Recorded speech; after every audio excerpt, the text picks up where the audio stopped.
couple years ago, I was on a flight by myself. I was sitting quietly in my chair, relaxing before takeoff, just reading a book, and suddenly a man just appeared next to me, sat down without saying hello, without acknowledging me, without looking at me even. That man was probably in his mid-40s. He had a long dark beard, and as the flight attendants prepared the plane to take off, the man started mumbling to himself in Arabic. He was shaking and sweating profusely and shifting in his chair a lot. The plane began its takeoff, and the man started mumbling to himself stronger and stronger. I was sitting next to him, completely terrified.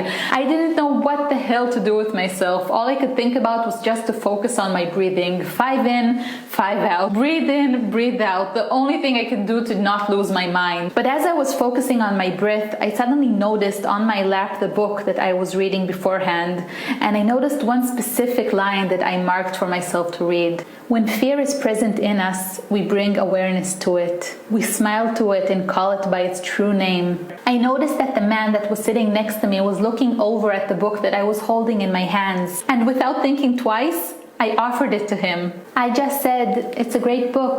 The man took the book in his hands, looked over at me and asked me, "What's it about?" And I answered, "It's about peace." The man looked at the book, read it a little bit, and then looked back at me and asked me, "Where are you from?" And although I was still scared, I took a deep breath and I looked back at him and said, "I'm from Israel." He got quiet for a moment, but then he said that the media in his country portrays Israelis as evil people. But here we are, the both of us, sharing a book about peace. We both smiled in relief, and before I knew it, this man that was a complete, terrifying stranger to me just 10 minutes ago was sharing with me pictures of his home and his family, and even one very, very personal fact about him. He was afraid of flying. I remember myself at 12 years old, sitting in my living room and watching the live broadcast of the airplanes hitting the World Trade Center at 9/11. I remember how much fear I felt from uncertainty, from not knowing who did this. And I remember the newspapers that followed that day that were filled with pictures of men that looked exactly like that man that sat next to me on the airplane.